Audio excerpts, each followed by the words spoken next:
Thanks.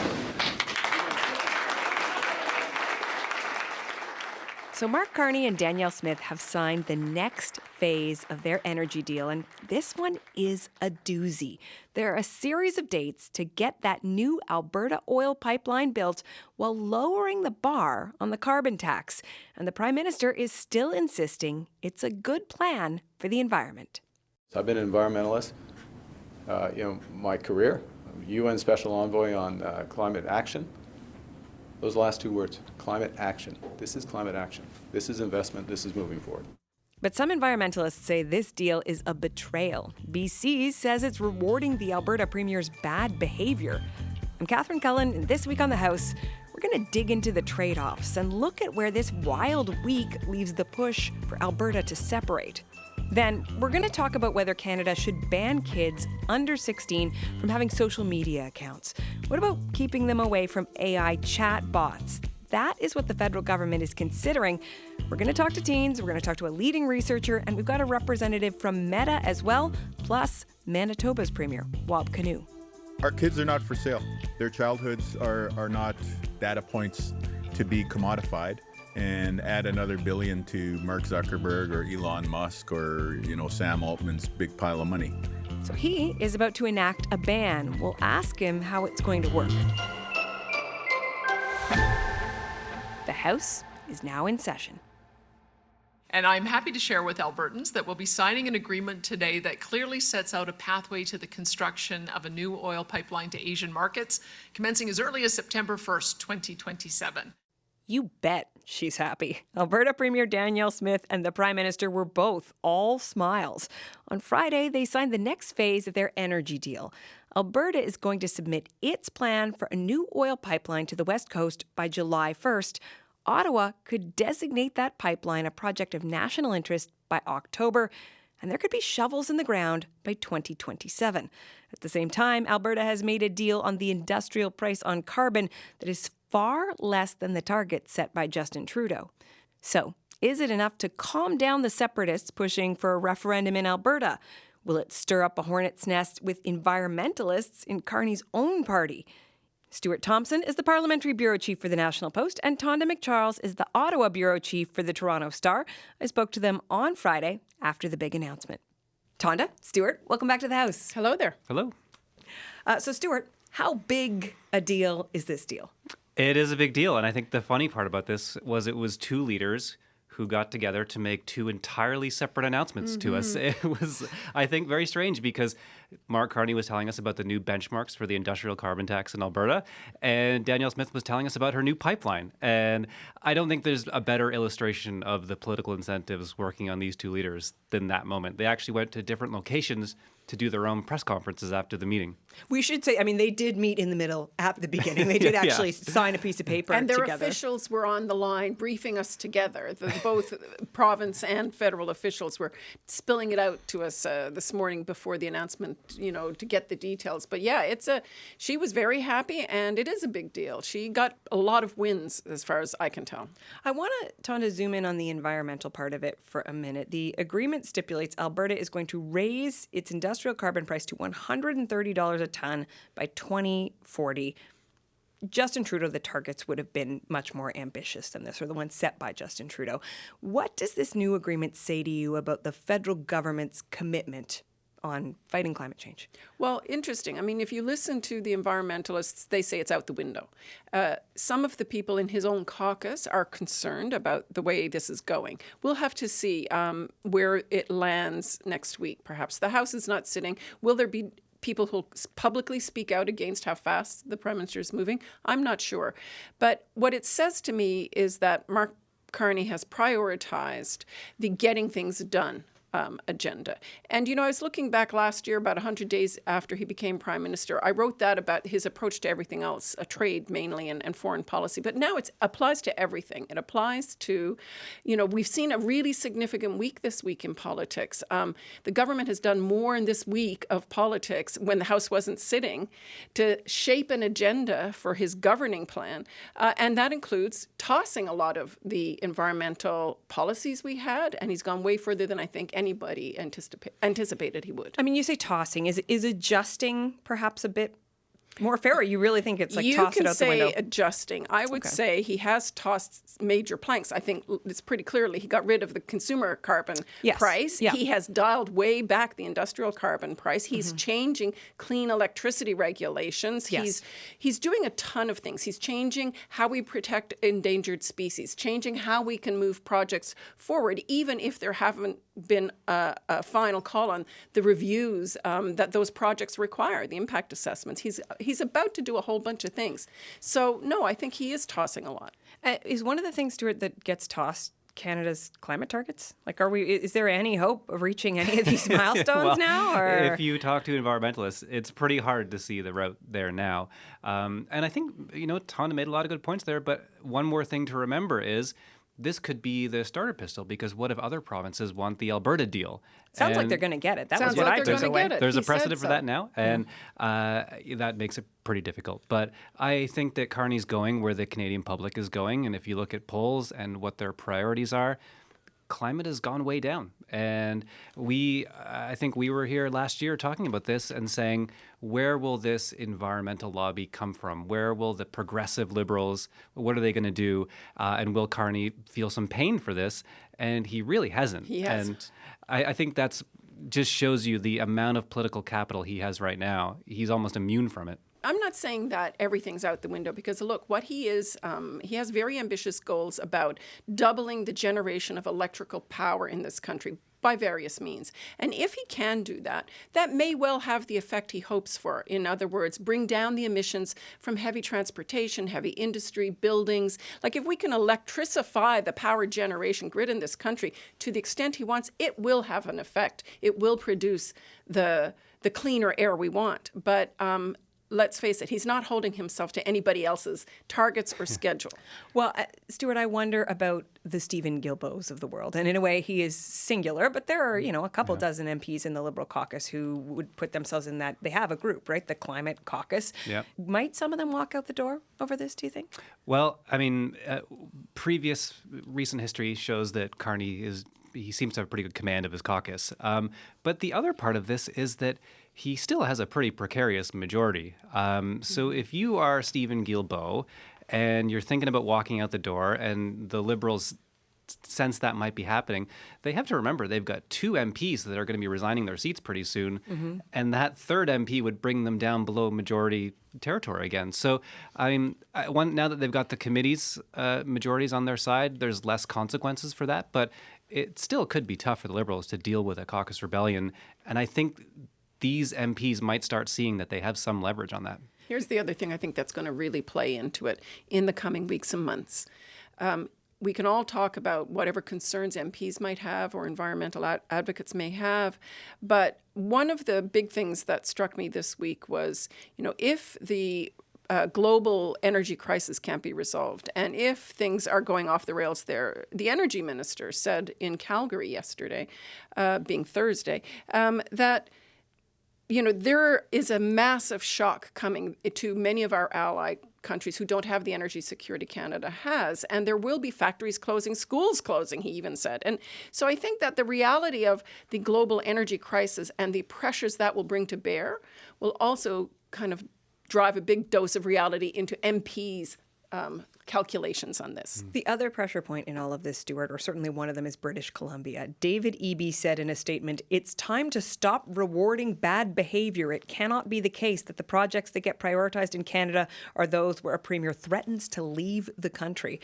This pipeline is going to go through British Columbia. So how much of a worry should David Eby's anger be for the Prime Minister? Yeah, and I mean, Carney talked a lot about cooperative federalism today, and I'm sure that includes BC too. That's not just an Alberta thing.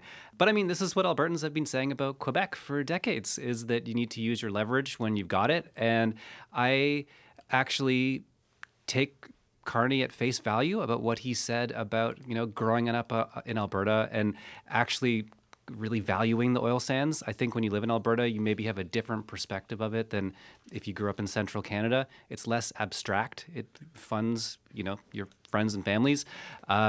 So I think that Carney actually does appreciate that. And as much as the premiers do matter, I think what Carney might have been looking at, we all looked at it in the spring economic statement, which is the 5-year GDP forecast, which is a little flat. And this is one way to juice that. It won't happen in 5 years, but maybe down the road, that's what Carney's thinking. Tonda, speaking of juicing things, national unity, perhaps some tension with British Columbia, but to what extent do you think this deal helps the case for Alberta within Canada? Well, certainly Danielle Smith was arguing that this shows that Alberta can exist within a united Canada and Canada will respect its aspirations. But she was very quick to say, first of all, I'm going to challenge the court ruling, or we don't agree with it. They're the courts are anti-democratic. And she went a long way down that road. This is the court ruling on holding a referendum in the fall, right? Yeah. So just so that everyone's following along, that the courts, a judge struck down the prospect of having that She referendum. also said that it's not over. She said, we have concerns around immigration and we have concerns around gun policy. And so she's clearly not making the case in a passionate way today that we have our place in Canada, that the separatists should go take a long walk. She's not making that case. She's, in fact, prepared to do whatever she can to enable a referendum for them. She said something to our colleague David Cochrane last week, I believe it was, when he was asking her, well, when are you going to make your push for Alberta within Canada? And she said, the MOU is my push. I'm not somebody who just says remain, but this is how we remain. So it is an interesting argument. But Stuart, some people may be left wondering in all of this, what the heck is going on with the sovereigntist push? Now that the judge has thrown out the situation in which they were able to ask this referendum question in the fall, some people may be wondering, does this mean the Alberta sovereignty movement is is that a death rattle? What did we just hear? No, I don't think it is. There will be appeals, and there will be a question of whether Smith could call the question herself. I mean, that will be put to her. Could she do that? And she talked about it. And I don't think the answer is automatically no. No, it's not. She did not say, I wouldn't ever go there. Yeah. And the one thing I think she's thinking is that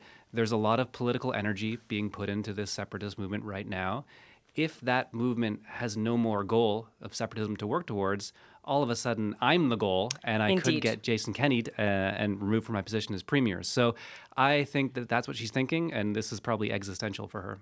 Well, existential for her, but of course existential for the country too. So we'd like her to be a little bit careful with that if that's the case. I also don't think that we've had a very strong case made for national unity by a federal champion of national unity. And Mark Carney is a bureaucrat, technocrat, a central banker who speaks and had just appointed a governor general who's a constitutional lawyer because, as a bulwark against some of these big constitutional questions we may one day face. But honestly, it also takes an emotional champion for the country. And I haven't found that person yet in our system. Yeah, I think you wondered the extent to which they should also be a true son of Alberta. I'm not weighing in on whether or not the Prime Minister counts. He wasn't born there, but as he made the point, he grew up there. But whether it needs to be somebody who has spent their life in Alberta, who's the right Captain Canada?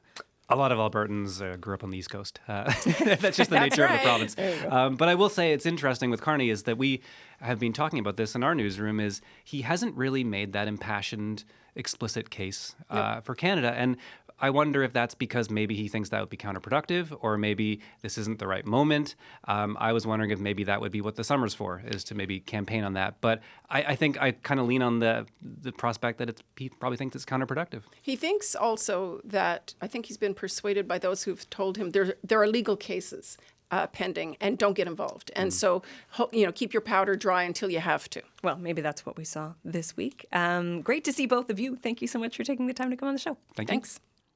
The National Post's Stuart Thompson and the Toronto Star's Tonda McCharles.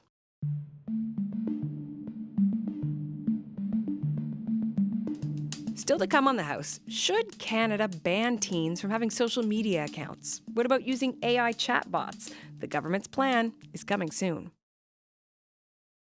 I'm Catherine Cullen. You're listening to The House, making politics make sense. If you like us, follow us or give us a review. We'd like that. Or you can email us directly at thehouse@cbc.ca.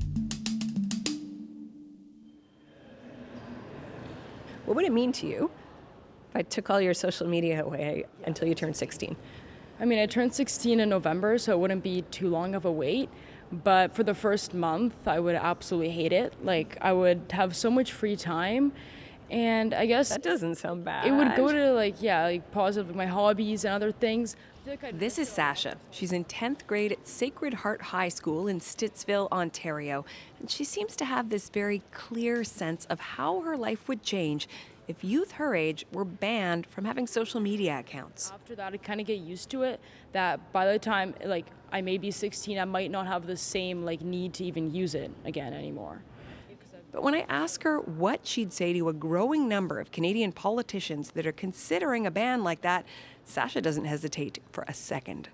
I feel like don't ban it. I would, again, just make sure that schools and that parents are educating kids. But Canada could soon follow Australia's example. In December, that country banned all kids under 16 from having social media accounts. The federal government here is considering a similar ban. According to the news outlet The Logic, they're going ahead with it, though it's not clear whether the ban would be permanent or a stopgap measure, and there's still debate about including AI chatbots. We've got a leading researcher, a rep from Facebook and Instagram, and the premier of a province going ahead with its own ban. But we wanted to start with the teens themselves. The students here aren't naive. Every one of them I speak to says there's potential for real harms from social media, like Tyler in grade 10 and Kashfi in grade 9. There's a correlation with my friends that use social media a lot and their attention span. Like, I definitely think short videos and social media has been making everything worse. Lots of people definitely use social media, like especially doom scrolling, as a way to procrastinate, and there's definitely been a lot of cyberbullying. I even meet one student who's essentially grown up like there is a ban. Maya just turned 16. You were saying you don't use a lot of social media. Yes, I am like one of the few, but my parents restricted it and I'm just very, very grateful for it. Kids my age will spend like 6 hours, sometimes minimum, on their phone a day. And because I don't have the same draw from social media, I'll spend those 6 hours reading. And then I plow through books, and I read like 75 last year. Wow. And you know, it's like my screen time is really low, but it's because I don't have anything to do on my phone that's worth my time. But when it comes to the students who use social media regularly, they all tell me they oppose a ban, saying the positives of these platforms outweigh the harms. When you're using it in a healthy way, when you're out there making friends. It would be like, are you going to ban skiing because some people go like flying in the trees and crashing? Or should you teach that person how to ski and keep skiing legal, right? There are a lot of people I know that I wouldn't have had contacts with without social media. And I feel like if the parents are starting to see a problem, they should start enforcing screen time. And The teenagers give me a clear message. We can handle what's on these platforms if you give us the tools to do it. And Sasha and Kashfi say a program their school board put together did just that. there's a lot of biases and fake news on social media, and this program has really taught me to figure out what's real and what's fake and what's fake news. It taught me a lot about scams, your digital footprint, things like that. So I've definitely been aware of these risks from a young age. Their school board, the Ottawa Catholic, is one of 22 in Ontario suing several social media giants, calling on them to redesign their products and make them safer for kids. We did hear from one student that some of the features on those social media apps can be helpful in limiting use. So on Instagram, there's I have a timer basically, and so after an hour or two, it'll say you've hit your max, and I'll even get a notification 5 minutes until turning off. Is that something Instagram offers, or it's Yeah. it's baked into the app? Yeah, it was built in. It was I didn't even have to go into settings to do it. It just it did it for me, and it was hey, set a time. But even with those tools, Maya tells me that based on what she's seen from her peers, the addictive power of social media is too strong. She says it's made teenagers lonelier than they've ever been before. To me, it would be a different story if teenagers were using social media when they were by themselves, when they weren't in social gatherings. You walk into a classroom, kids are on their phones. They aren't talking to each other. They aren't making those connections. You're having a sleepover and it's late and you should be laughing and having fun, and people are doom scrolling. And I think despite our best efforts as teenagers to engage with other teenagers and to make those connections, I think it is too addictive and people lose that. And I don't think people, especially under the age of 16, are able to monitor their use of social media as much as they think they can. Those are some students at Sacred Heart High School here in Ottawa. Some of them may not like the idea of a social media ban, but we know the federal government is considering one. So what is the best case for a ban? We reached out to a leading researcher. Ravi Iyer is the managing director of the University of Southern California Marshall School's Neely Center. He's also a research partner with the Anxious Generation movement, which was founded by best-selling author Jonathan Haidt. Ravi, welcome to the House. Thank you. We heard a real range of opinion from those high school students about how social media is affecting their well-being. What does the data tell us are the biggest reasons to be concerned about teen social media use? Yeah, so there's a few reasons to be concerned. One, it just displaces a lot of the things that kids should be doing and that we know kids need to be doing. There's one survey in the United States, 45% of teens said they use these products too much, and 45% also said that it affects their sleep. I think 40% said it affects their productivity. So a lot of kids, and most adults will identify with this, say that these things get in the way of sleeping better, being more productive. All of us thinks that we use our phones too much, and many kids also think that they use their phones too much, and social media apps are amongst the products that they're most worried about. We also worry about the acute experiences, the bullying, sextortion. That doesn't happen to most kids, but it happens to many kids. In one study, 1 in 8 teens on Instagram received an unwanted sexual advance every 7 days, right? So that's all, it's not most teens, but it's all, if you do the math, that's millions of teens who are having these unwanted experiences. And then you wonder about these acute experiences and these lack of sleep. What is the effect on teens' broader mental health and, well-being in general, right? So there's a range of concerns that we have, and I'm glad that Canadians are thinking about this. All of this leads us to the question of banning access, limiting access, and it is something the federal government and several provinces here in Canada are talking about right now. What do you think the best approach would be? So I definitely think that limiting access is really important. And I didn't always believe this, but I think, if you talk to young people, there are some young people who appreciate these products, but there are many young people who use them only because everybody else is using them, right? So it's not like a free choice. If your high school football team is putting all their highlights on Instagram, well, it's not really a choice whether or not to have an Instagram account. If everybody at your school is talking to each other on Snapchat, then is it really realistic to be deciding whether or not to use these products? So I think there's a lot of network effects which manipulate kids. And it would be great to give every kid more of a choice by reducing the norm that these things are something that kids should be using. So tell me, what would that look like? Well, in Australia, they've created an age limit for kids under 16. You notice I don't use the word ban, and that's in part because kids in Australia can still go onto YouTube and watch whatever they want. They just can't create a contract with the platform. They can't create an account with the platform. But kids should be able to read and watch whatever they want. They just don't need to be getting notifications late at night. They don't need to be posting images of themselves to see how many likes they get. Those are all things that are really inappropriate. They're developmentally inappropriate for kids who are learning about the social environment. And we think it's quite appropriate for Canadians to legislate that. Now, you talk about the Australia example. I'm going to try to follow your example in this moment and not call it a ban, but the Australian model, you would know very well. Their online regulator said in March that, according to a survey, about 7 in 10 parents reported that their child still had an account on platforms like Facebook, Instagram, Snapchat. Doesn't that suggest this isn't a very effective measure? On the contrary, I mean, that's 30% of kids who are not on those platforms, right? So we didn't expect, in day one, we're going to get all of the 15-year-olds off these platforms. But is 30% really a win? Yeah, I mean, so that translates to about 120,000 kids who are off of Snapchat, for example, which is like thousands of kids who are being protected from these platforms. But that's just day one. These things are getting better. Age verification gets better. Every month, Apple and Google come out with announcements. The norms are changing, right? So there are fewer, high schools putting out their announcements on these platforms. And so it's going to take time. But the goal is not for day one, everything. The goal is for, when today's 11-year-olds are 15, the norms will have changed a lot. And when today's 8-year-olds are 15, then the norms will have changed even more still, right? So it's a process, right? And so, we're only a couple months in, 30% is actually pretty good. And so, we'll continue to see those numbers drop. And that, to me, is success. One of the questions that comes up when we talk about the idea of stopping teens from having social media accounts is that in order to do age verification, people are going to have to find a way to prove their age. Perhaps it's by taking a selfie showing their face, a scan of their ID.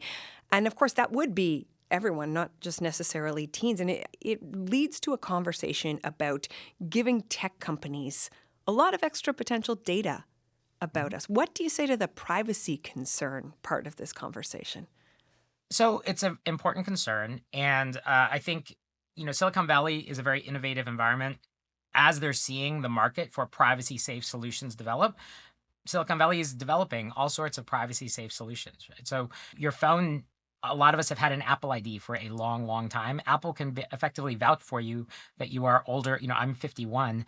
Apple knows that I am not under 16. And it can vouch for me without sending any identifying information to any platform that I'm over an age. And then as far as government ID, all these platforms have various different ways of verifying age, right? So some do facial recognition, some allow for third-party vouching for you. So there's all sorts of solutions that are being developed. It's getting better and better. It's getting better not just in terms of accuracy, but it's getting better in terms of being more privacy preserving. And so you're seeing, Apple, Google, the EU, lots of platforms are creating ways to verify people's age without any identifying information and without the privacy concerns that are legitimate, but are often made into much bigger concerns by platforms who just don't want these policies to pass.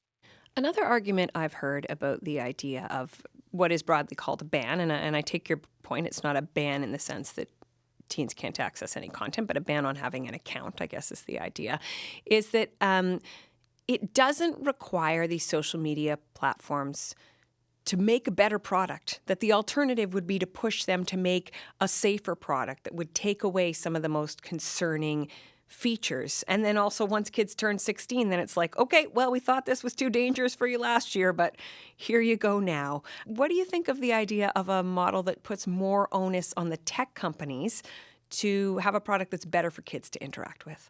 I think they're actually complementary. So I direct you to a law in Indonesia, which basically says here are a set of design features that if you offer them, then you are limited in terms of the ages that you can offer the product. I live in Silicon Valley. I know people at companies who, they say that they can get more design changes in because the alternative is that they can't serve those users at all. And then, we've worked with people in various jurisdictions who, what they pass something that's focused on kids. And then the next question is, look, this is bad for kids. Who else is it bad for? And so you're seeing laws being considered for protecting the elderly from scams that have the same kinds of mechanisms as protecting kids. So these things are actually complementary. Once you establish that these things are bad for kids, as they are, I think a lot of us question who are other vulnerable groups who we need to protect? And then maybe these things are just bad for all of us in general. And maybe we need to have more agency. Adults are allowed to do things that are bad for themselves, but maybe we just shouldn't, right? So I actually think that design changes and age limits are perfectly complementary. And in my experience, when you pass age limits, it actually puts more pressure on companies to change the design of these products, not less. So right now, the federal government is weighing what to do. How high are the stakes in terms of the decision they make?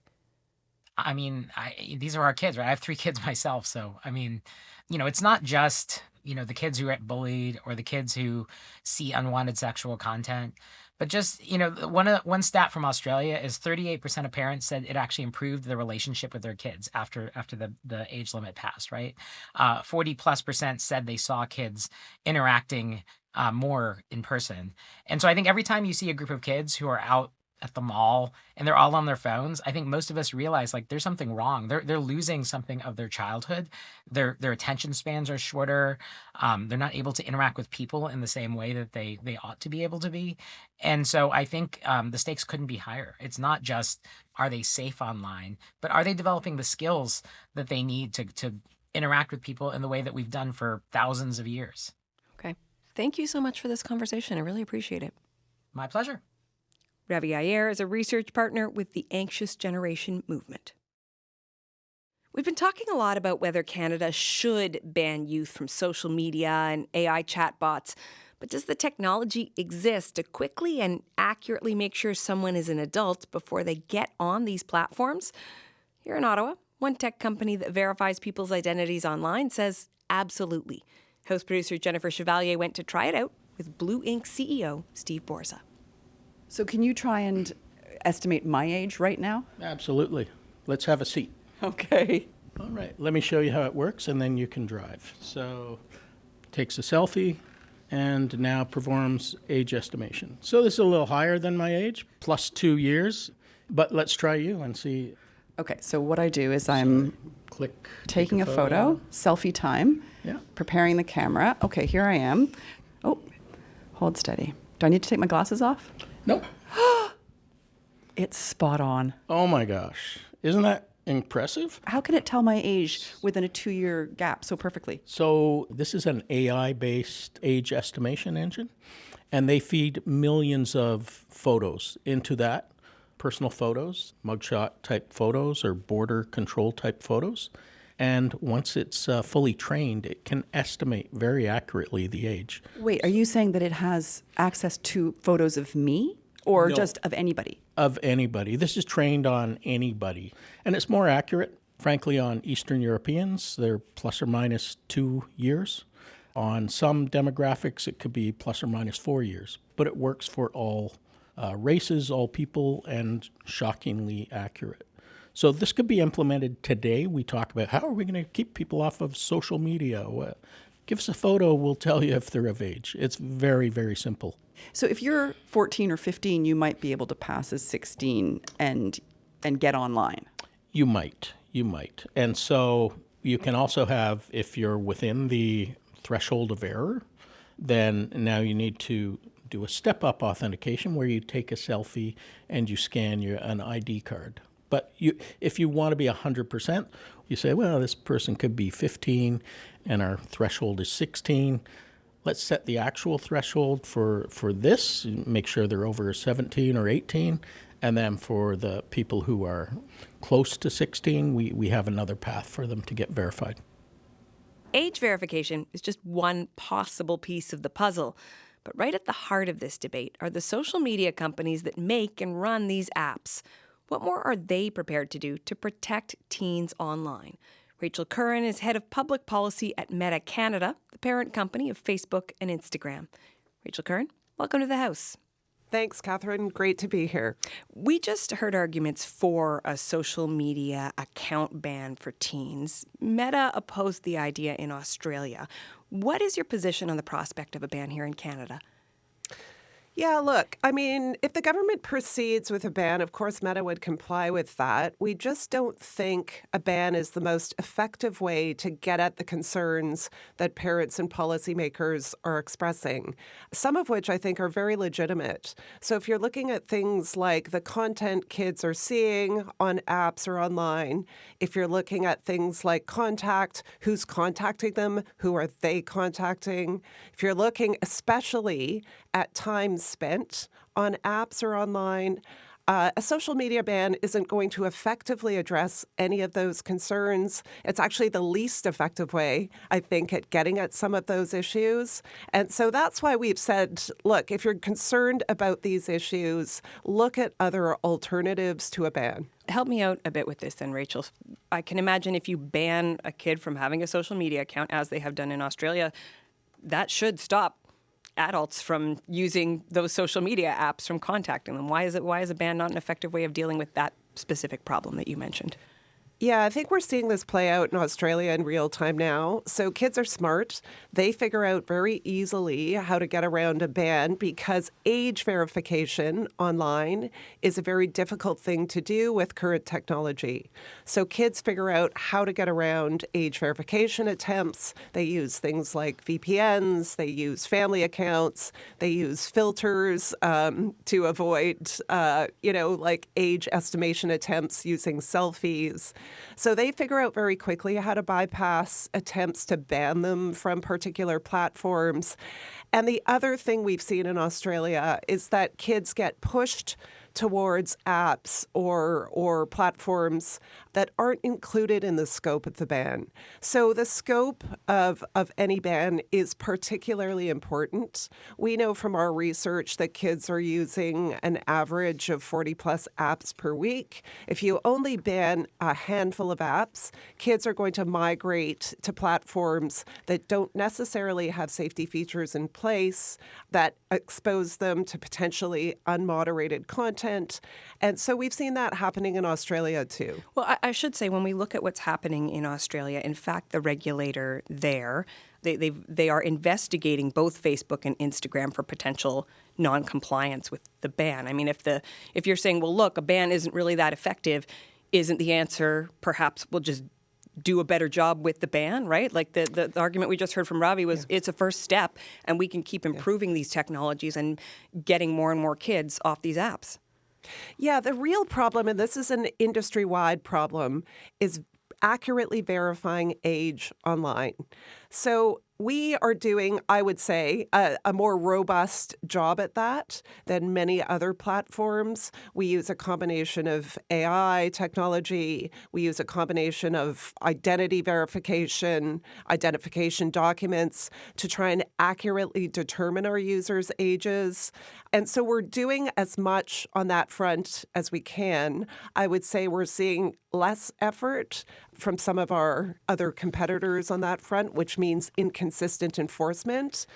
But the technology on age verification is only so good, and it's not improving rapidly enough to ensure that we can really accurately verify the age that a user is. So I think it's not true to say that the technology is improving and we're just going to get better at accurately determining how old someone is. Well, what about the other part of this, which is about the products themselves? I mean, you're saying you're concerned about these issues. A lot of them exist within your products like Facebook and Instagram. You have researchers like Jonathan Haidt and others, Ravi, who we just heard from, who say companies like yours should be required to stop practices like infinite scroll, autoplay, engagement-based algorithmic optimization to not have that stuff available to kids, because that is part of what's causing the damage here. Are you willing to do that?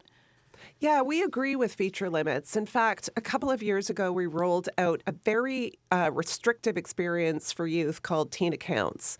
And that includes content restrictions. They shouldn't see content that isn't aligned with 13-plus movie standards, for instance.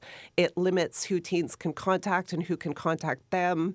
It gives parents the ability to restrict teens from spending too much time on Facebook or Instagram. So parents can set a limit of as little as 15 minutes a day. So we are rolling out all of these tools to address those concerns.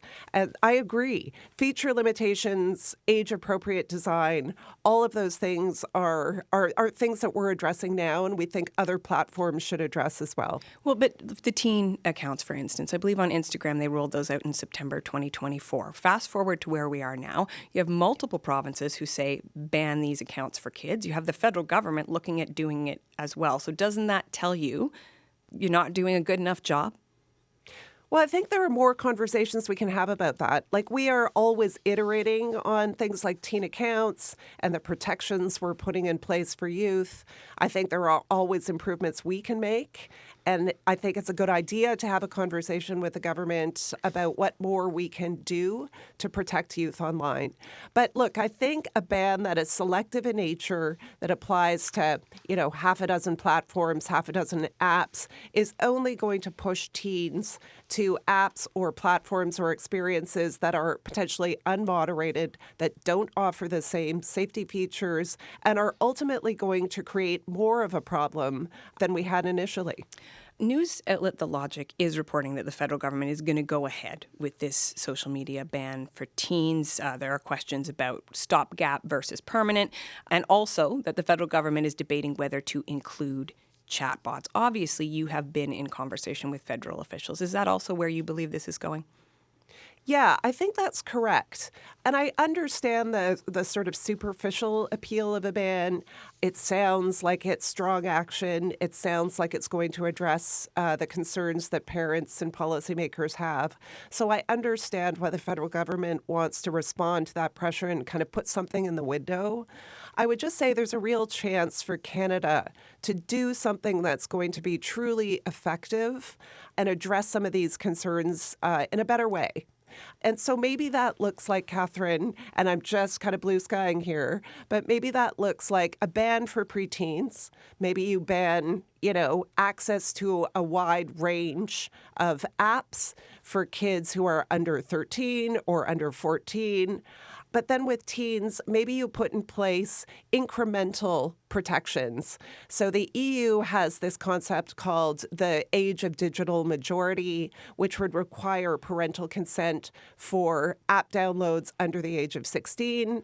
And you could combine that with mandated age-appropriate experiences for kids under the age of 18. So you could do this sort of tiered age protection that allows teens incrementally more responsibility and independence while providing parents with controls that they can use as appropriate. I guess the challenge here, Rachel, the fundamental tension is that how can you, as Meta, not want the least restrictions possible? These restrictions are bad for your business, right? So it is in your financial interest to push for the least restrictive ban, if that's where we're going, possible, no?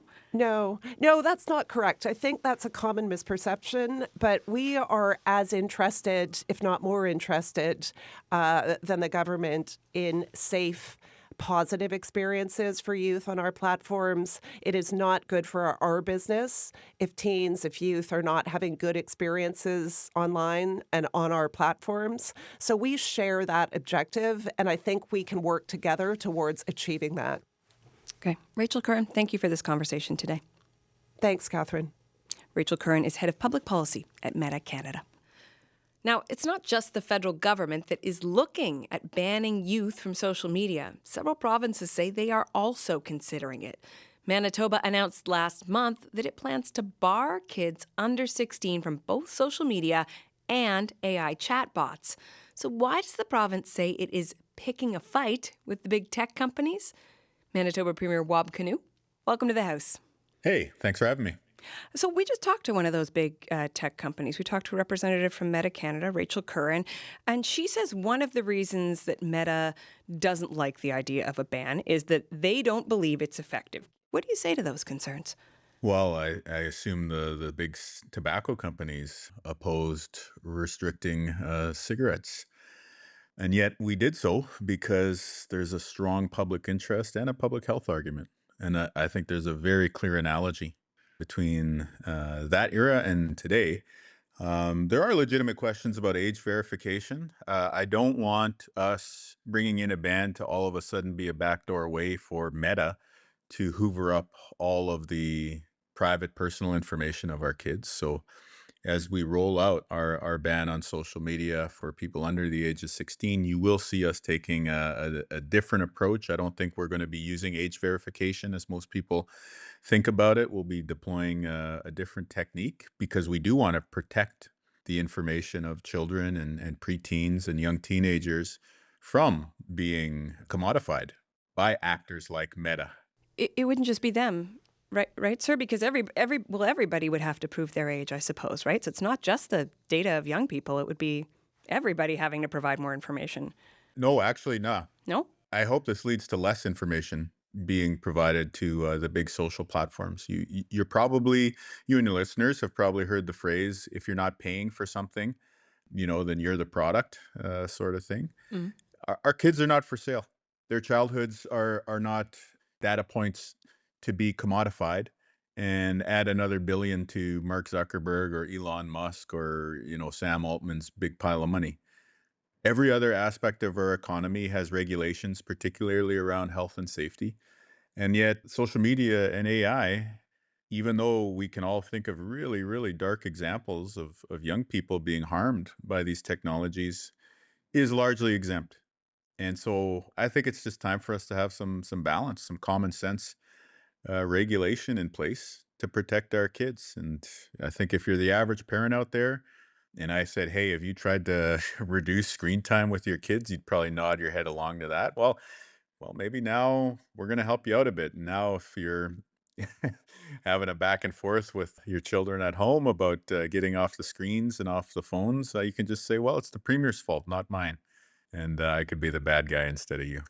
Okay, well, Premier Bad Guy, help me understand what the Manitoba model is going to look like, right? Because you said not age verification in the way that we think of it now. So help us see it. I know you're still developing the plan, but can you draw a bit of a mental picture for us? Yeah, happily. Well, 16 is first off the age. So, as kids are getting their driver's licenses. We're thinking that level of maturity. And it is because before that point, the brain is still developing and you haven't had that real world experience to develop street smarts or perhaps to, think about, the bigger context that might happen from online interactions. So a big part of this will be about education. And so when we talk about accountability, we don't intend to foist the accountability onto parents or onto kids. It's all going to be about education on that side. And we'll probably go so far as to say that using social media within a family context will not be grounds for apprehension by the child welfare system. If somebody ends up, using mom and dad's phone to access social media in the future, I think we would want to come in and say, well, did you know that there's some really harmful impacts? Here's what we've seen in terms of anxiety and depression. Here's what we've seen in terms of body image and self-harm. Here's even some darker examples too. And, there's much more constructive things you can be doing with your time, either as a parent or as somebody who's at one of those younger ages than being online. And then so for us, where does the accountability go? It goes to the big tech platforms who have accumulated more money than, basically anyone before on Earth by weaponizing these algorithms towards extracting data from our lives and commodifying our private information and our private thoughts and our private interactions. And so, how do we go about doing that? Well, just to get down to the brass tacks, legally speaking, we're looking at the best interests of the child.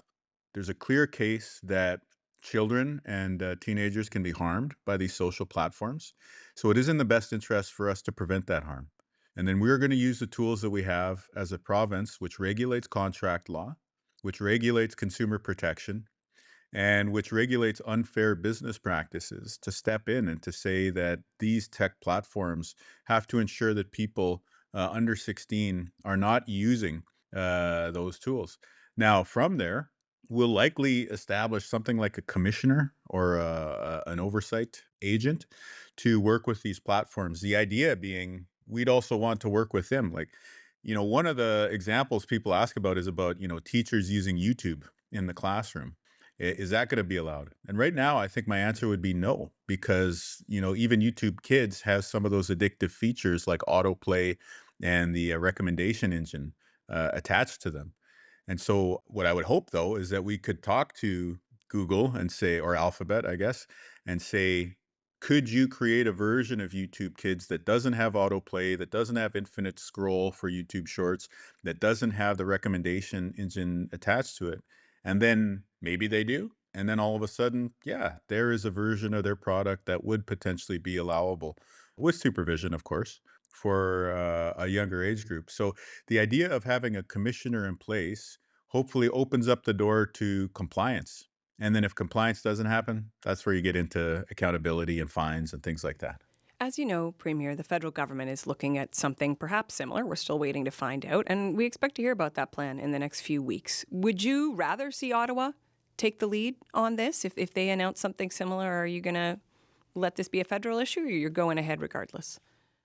I think we're going to go ahead regardless. If you see a child about to be harmed on your neighborhood street, at the park, on the playground, I'm sure you would take action to protect the child. And that's what we see here. We have a moral responsibility as a government to protect children in Manitoba from what is becoming very clearly understood as a big source of harm broadly in our society, but also very specifically with young people. And as a result, we must take action. I fully welcome the federal government. I've had some good engagement with Minister Miller, who I believe is responsible federally, and we'd very much work together with them. And of course, we'd work with the tech platforms to perhaps find a way to prevent harm from coming to our children. But we're not going to wait for other people to protect our kids in Manitoba. We're going to step forward and we're going to address what I think everybody is starting to understand more clearly, which is that these things can really, really impact the mental health and in some cases the physical health of children in our society. Bob Canoe, thanks for making time for the House. Yeah, always a pleasure. Manitoba Premier Wab Kinew. Let us know what you think about the idea of governments restricting kids' access to social media. Email us at thehouse@cbc.ca. Okay, that is it for us this week. Thank you to our house team, Kristen Everson, Benjamin Lopez-Stephen, Derek Vanderwick, and senior producer, Jennifer Chevalier. Thanks also to Laura Glowacki. Our technical production this week was by Miguel Plant and Rory O'Driscoll. I'm Catherine Cullen. Thank you so much for listening.